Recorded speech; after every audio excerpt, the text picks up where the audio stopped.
So in this activity class, I will be giving you a consumer persona data. Meaning to say, class, I have here 3 consumer persona card. Meaning to say, class, na yun, mo-act mo as kinsa nilang tao ang ahong ibutang ang data. Hindi mo acting. Mo-act mo as kamong kitani. And then I have something for you to buy each mga paliton. Okay? So, buong ito sa open. Open. And then, sige na kita natin choice. Sabi mo na, Jim. Gusto ka nulay? Okay, open.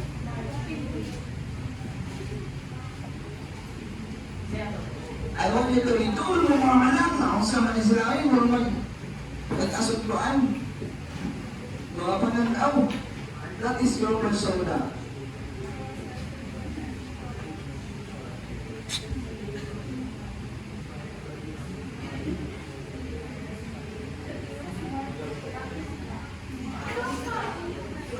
Okay, sige lang. You will not sit down. Okay, sit down. The rest is sit down. Sige, I'll be asking group 1, who is your persona? For what age? 45. How about group 2, who is your persona? Mark, age?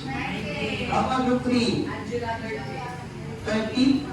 Okay, so that is your persona card. So meaning class, true now ha, isipan ka muna sila. And then karang details is mga sa life. Manay kaya din sa buhaton, manay din sa trabaho, and so on and so forth. So what? Next.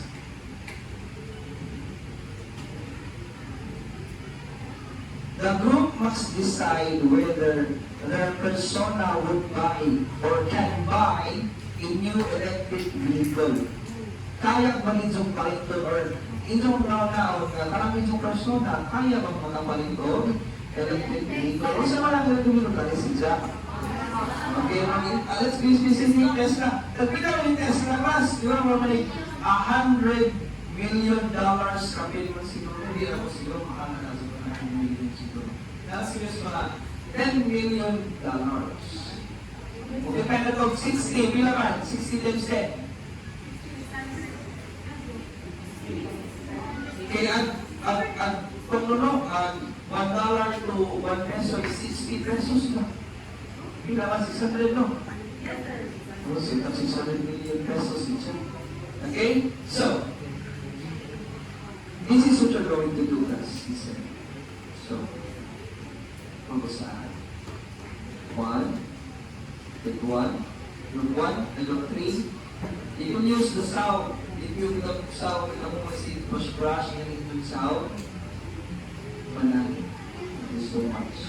He said, tanaw sa diri yun, ito yung TV yun, ako, yung kismata.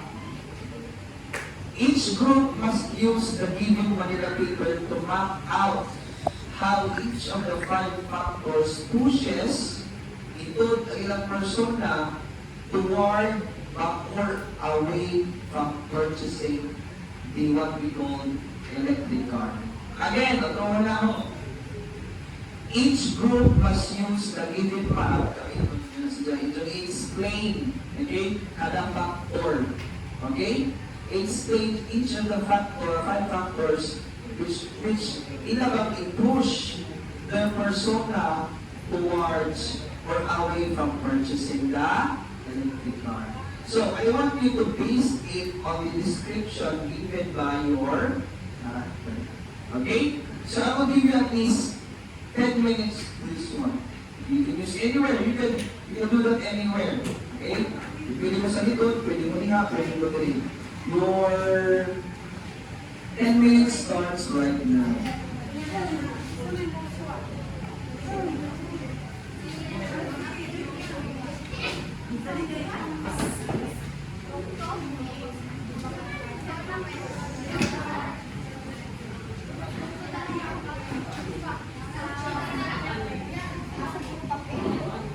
And also, friends, remaining everyone, look sa Tanosa.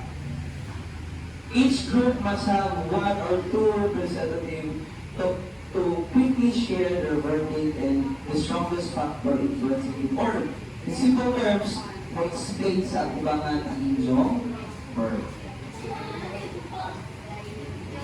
10 minutes.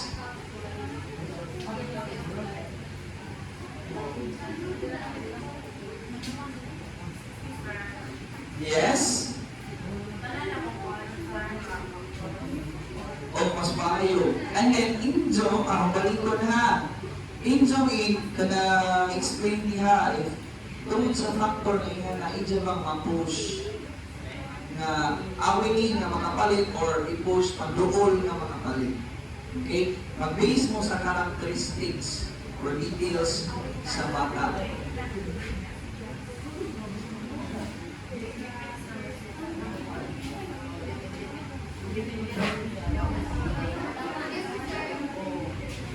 Saman?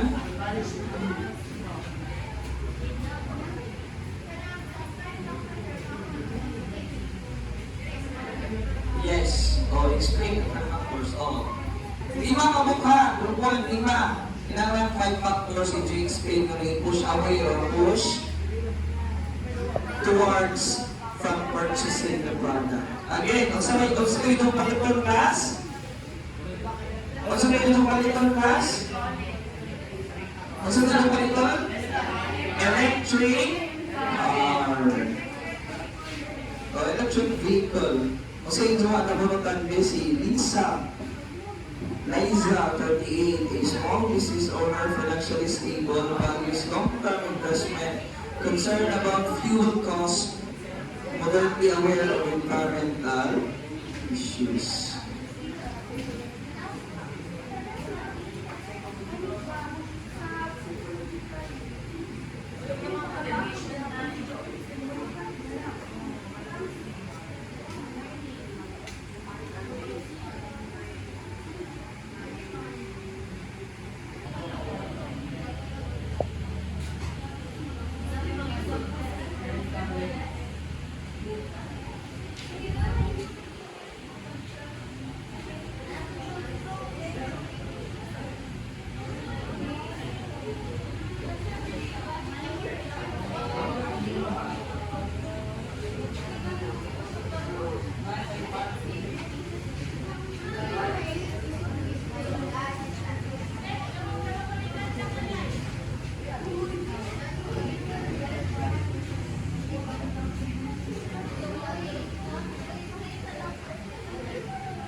Are you done?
if you are having a hard time, you can specify that one. Di ba daghan may factors, daghan may consider na to. Cultural kanday, culture sa culture o so to sa lifestyle ba to?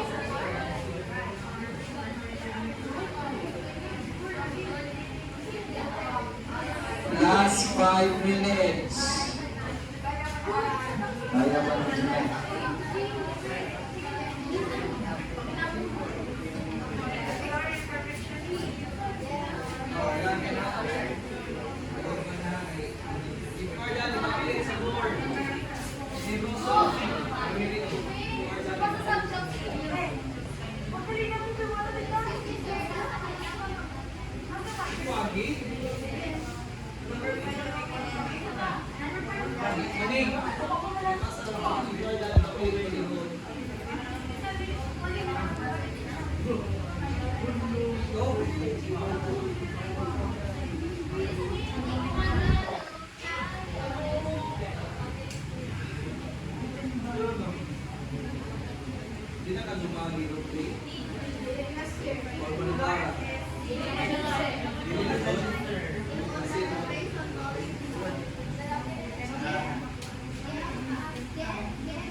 Okay, last 3 minutes.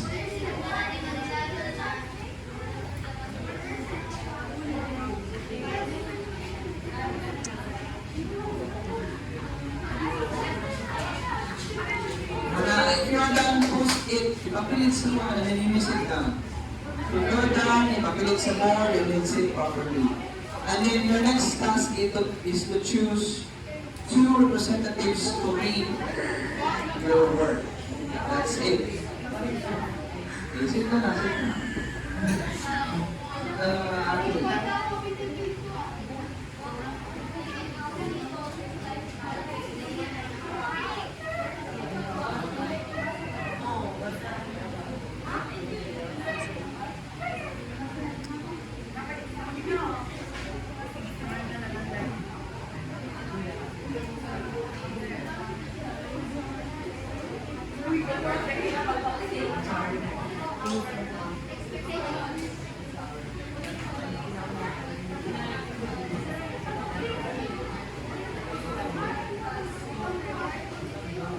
Your task is to choose 2 representatives.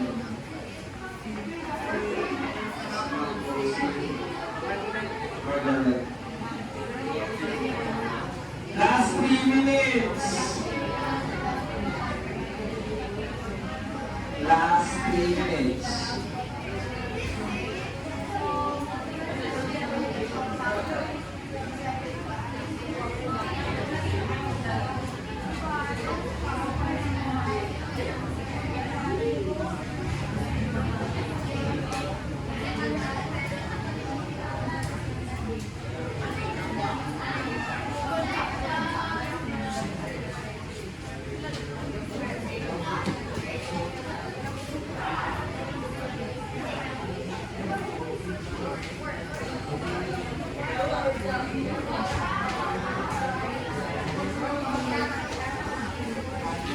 Okay, so if you're done, you can put it down on the blackboard. Last 2 minutes. Last 2 minutes.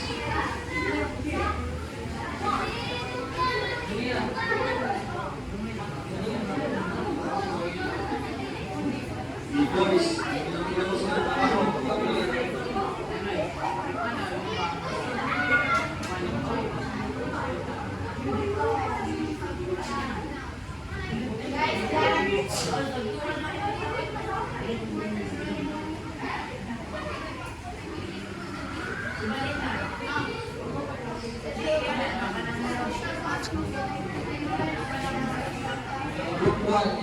your move now is to choose 2 representatives.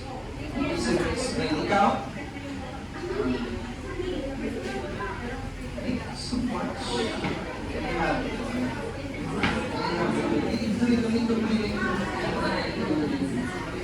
Thank you so much, Group 3. You are now done. Yes, sir. May namatay ako dito din.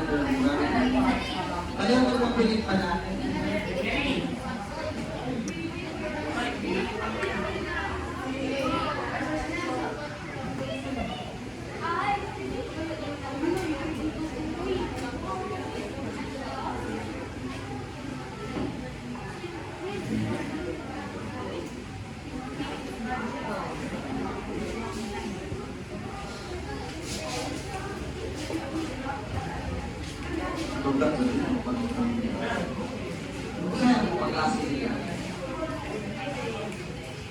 Once every day.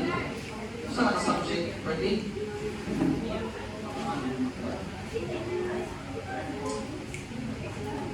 Okay, please sit down. Kasi everyone please sit down. Sit down sa upuan. Group 3, choose 2 representatives to present your outputs for your classmates to listen. Okay, instructions during your presentation. First you're going to do is, please read your persona. Inside your persona. And his or her details or characteristics. Am I clear? Please read your or explain your outputs properly for your classmates to obviously understand it very well. Any question? And let's start requesting group 1, followed by group 2, and obviously group 3. Group 1, more is yours.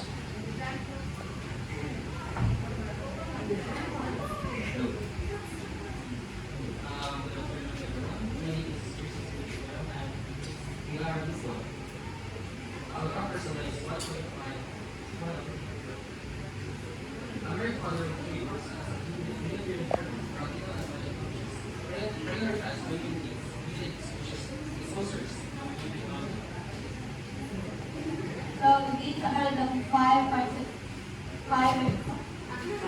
factors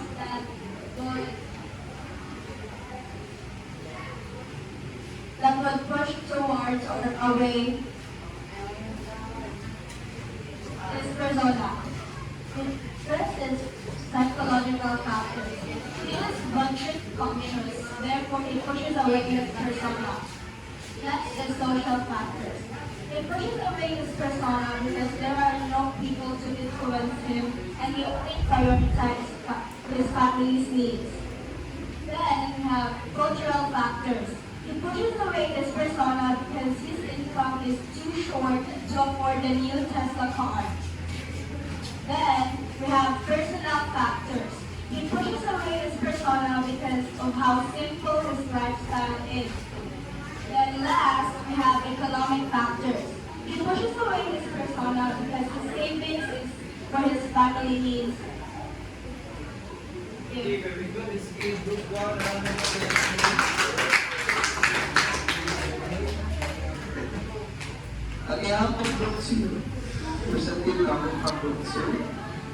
Hindi mo ang group akin is 1 by 1 by each output and sakto na.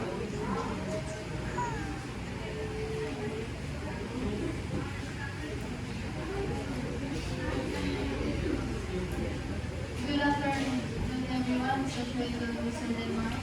This is our outlook of Group 2.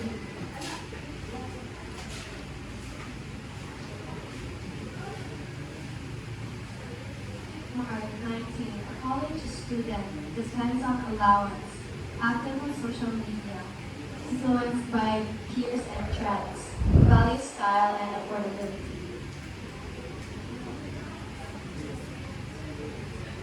The thing is about whether to push in or away to buy the letter.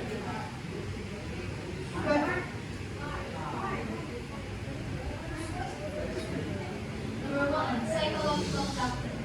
It pushes Mark away due to having to save up money for his college tuition, despite being persuaded by the car, though he knows that it would just mess up his allowance for his college. Number 2, personal factor. It would most likely push him away again from purchasing the electric vehicle due to his age and income. He is still a college student who is living as an social factors. It pushes him to buy the electric car because his friends are buying the electric car. They will force him to buy the car or tell him details so he will buy the electric car.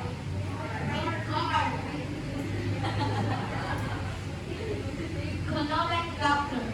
Mark is dependent in his income that has to push him away from buying an electric vehicle. Cultural factor. His allowance isn't enough to buy the car. His college life is depending on his allowance only because he is still a student who prioritizes his studies. That's all for group 2.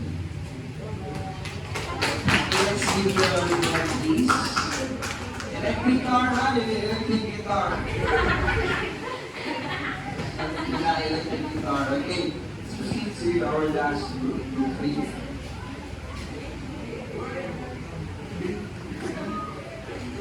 Good afternoon, everyone. Sorry. So, our output.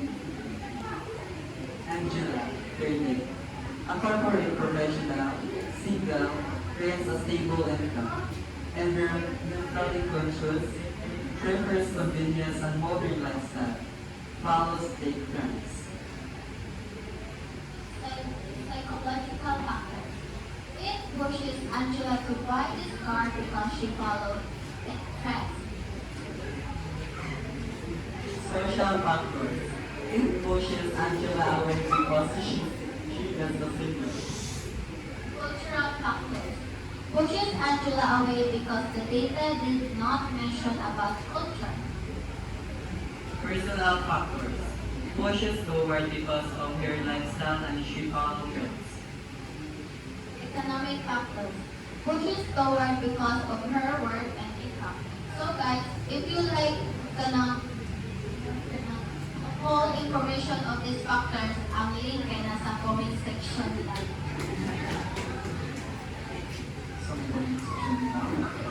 Okay, let's give them a round of applause, please. Especially those, the other groups. Okay? So, as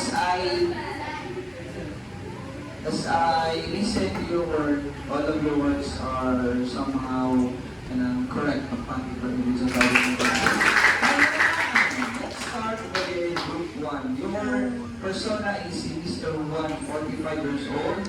He married the father of 3, works as a delivery driver, practical and budget conscious, prioritizes family needs, limited exposure to new technology. So obviously, si Mr. Juan over here is focused on his family. Dili magpakakaon, kasto pa rin. Diba? So psychological factor is he is budget conscious. As what being said here, he pushes away his person. Usually pala ito in value. Next, social factors. He pushes away a persona because there are no people to influence him and he only prioritizes his families. As what we have said here, prioritizes his family needs. Next, cultural. He pushes away his persona because his income is too short to afford the new Tesla car. Ngayon naman, what is his job? A delivery rider and practical and budget conscious. Next, he pushes away personal factors. He pushes away his persona because of how simple his lifestyle is. And last one, economic factors. He pushes away his persona because his savings is for his family needs, obviously. Next class is for group 2. Who is your persona? 2? Mark. Mark is still a college student. Depends on allowance, active in social media, influenced by peers and trends, values, styles, and affordability. So, psychological factors, it pushes Marks away due to having to save up money for his college tuition, obviously. Personal factor class, it would most likely push him away again from purchasing the electric vehicle due to his age and income. He is still a college student who is living off an allowance. Kinsa man yung tao, college student, makapalit o electric car na nagbibigay na makasidyo, allowance. Okay, ang imong allowance kay 1 million a month. Social factor, it pushes him to buy the electric car because of his friends are buying the electric car. So we are here, influenced by peers and friends. So there's a chance na makapalit, makaukap ni si Mark simply because ma-push siya sa ija. Again, sa ija? Friends. And economic factor 1 is dependent in his income that this has to push him away from buying electric car. Dependent siya not only sa ija income but to his family. Isa may matag sa ija allowance. Sa mga college of friends. Lastly, his allowance isn't enough to buy the car. His college life is depending on his allowance only because he is still a student who prioritizes his studies. And last one is for group 2. For group 3, rather, we have Angela. Pilihan ni Angela? 13. She is a corporate professional, single earns a stable income, environmentally conscious, prefers convenience and modern lifestyle, follows tech trends. First, pushes Angela to buy his car because she follows tech trends. Follows the sunsay, uso. Uso mo na karon, especially karong gas. Kaya nagkamahal na ang gas, most likely mga tao sa Bato, Cebu, na pinalitay sila o mga electric cars. BYD, nagbuwas nila. Next, for social factor, pushes Angela away because she is single. What ba? Single, dato. Isa may jagastuan. So, ma-push siya towards. Next, cultural factor pushes away Angela because he data didn't mention about the culture of Bitawa. Next is personal factors pushes towards because of her lifestyle and she follows friends. The last one, class, is economic factors pushes towards because of her work and income. So, let us summarize, class. Mr. Hubad is a family type man. Ay, pamilya. Mr. Mark is still a student, college student specifically. And Angela is single and has a corporate job. So my question to you, class. Okay. It's my question.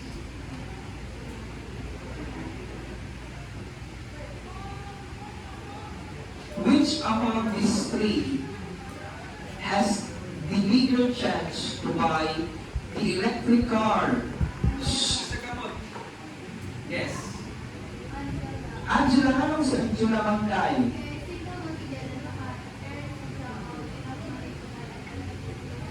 Very good. Obviously, si Angela is single and has a corporate job which can earn or which can save money in order for her to buy the electric car. So, sa tulo, si Angela ay may akong chance makapalit. Next question. Okay? What did you learn about making decisions from your persona's perspective? And how did you make, or how did that make you feel? Again, what did you learn about making decisions from your persona's perspective? So may inyong na-learn. Kaya ba nag-act? So may inyong na-learn. And how did you feel, or how did that make you feel? So may inyong na-feel while you are having a decision making on the shoes of your persona. Is that what's the man? What did you learn?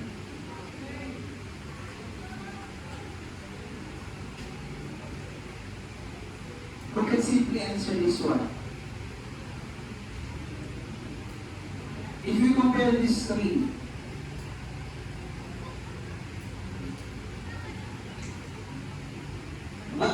did you learn? Kung sa inyong nasaktan, well, nag-make mong decision para sa inyong persona nga inyong ihat.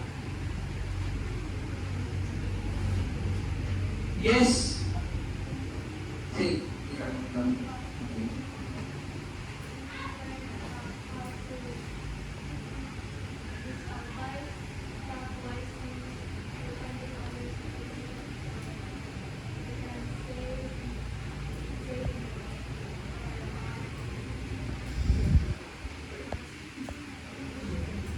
Okay, very good. Okay, let's give him a big hand. Okay, so this teaches us what to buy depends upon our situation. Diba? Ang ato activities, laki nila ilahin situation. Prioritize family needs. Prioritize his studies and single woman who has a covered job. So, it depends upon the priorities or situation. Okay? Very good. Next, if you could give advice to your persona, what would it be and why? Muhatag mo advice sa inyong persona, what would it be and why?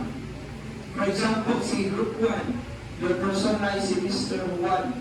What is your advice? Hindi mapugson. What is your advice? Try. Yes, ikaw. What is your advice? To your persona, o sa may mga advice nila? Very good. Isang advice ko is, dili papalit doon si Juan kay mag-save sila para sa isang family. So how about here? What will be your advice? Yes, Sister God.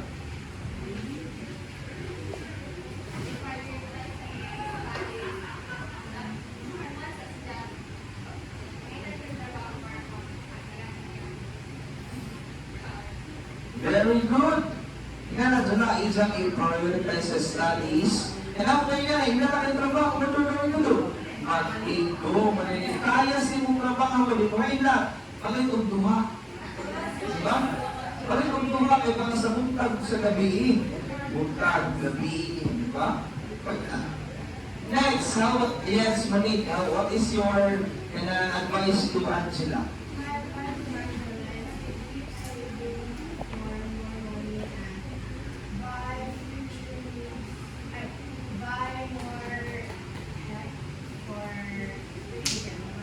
See, go.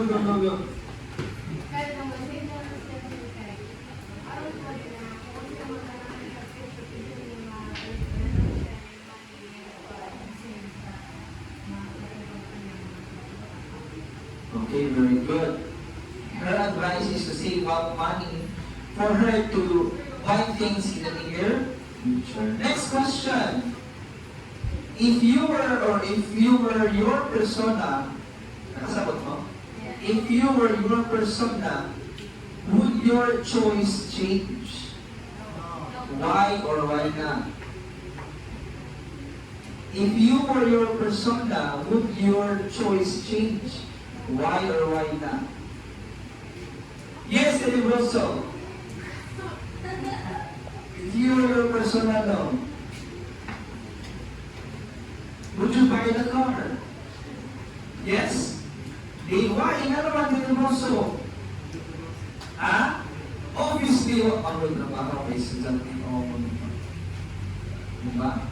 Abot gamay ang ilan na electric car. Si Ma'am P, electric car. This na, iway na ito dyan. Si Ma'am Maria dyan niya, ang isang sakinan is hybrid na nga, being the same gas. And it can be run by electric, and also it can be run by diesel. Pero kung electric, certain kilometers na.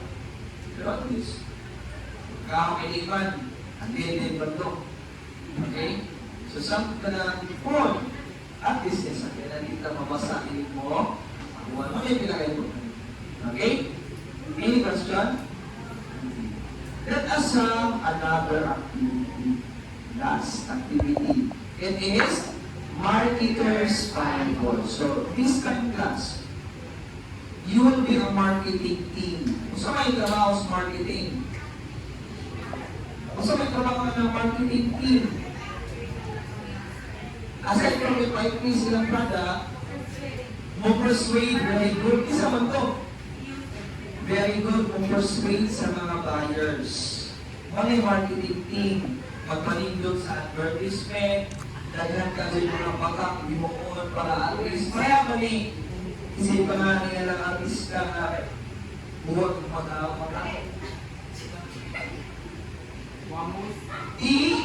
Imagine ba? Buwag haliw mata. Hindi. Christmas! Kaya ang asawa ko, baka ko din isusumaro rin, kaya naman. Dalawa, mayroon sila na alisa mo nung kanang capsule, magpaniwag, isang nagbalay ko, ganyan sila mo, naniwag. Kaya sila sumalit mo mo, example, sa lawas, na naniwag sila ito kasi sa inyong DI. So yan na, marketing team. So kung marketing team mo, class, okay? So with the same group, I will be giving you the same scenario. You can stay there na naman sa inyong table if you want to. Ulit? Ulit ako ulit. Ako nito, Peter Pino. So your scenario class manage. I want you to read this one. Itong kadyo sa inyong TV, yung mga amaze. See, pero ito na itong wrong next year.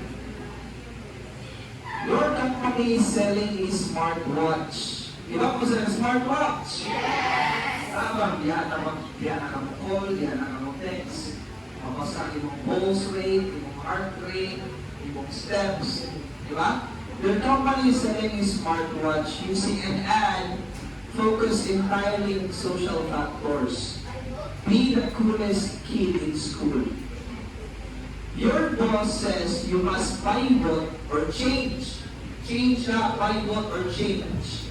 And sell this the same watch to someone whose primarily driver or primarily goal is psychological, which means, example is, health and personal achievement. Okay? Saan ko your company is selling a smartwatch. Ang inyong first ka-advertisement is mauni. You focus on social factors. Be the coolest kid in school. Okay? Ngayon yung boss, your boss says you must change and sell this the same watch, okay, to someone whose primary driver is psychological. Or, inyong ibaligya na po ng watch sa tao na mas focus sa ilang health. Okay? Kasagot mo? Ang pinakaunang advertisement is Machoy-Choy. So, ikaw nag-boss, anong i-change ang atong product? Same product, pero kailangan ang atong main na buyer is mga tao na nag-focus sa ilang health. Your task.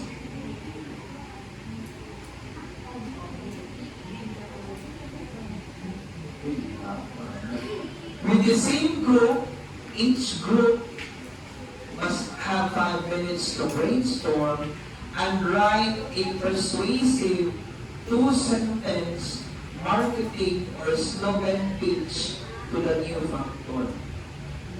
Okay?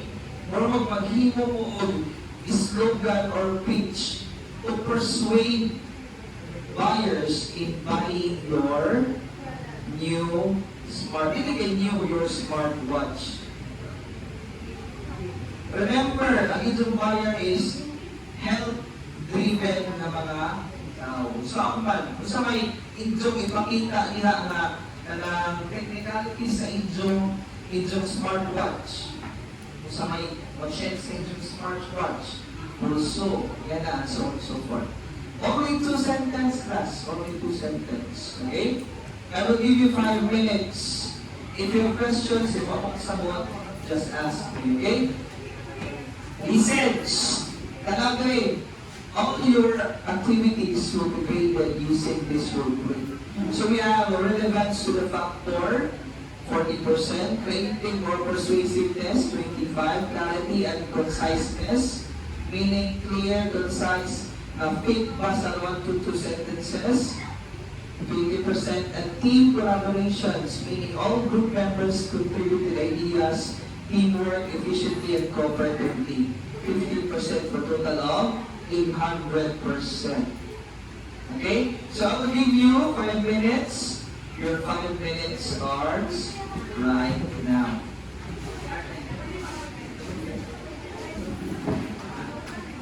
Isa, 1 minute.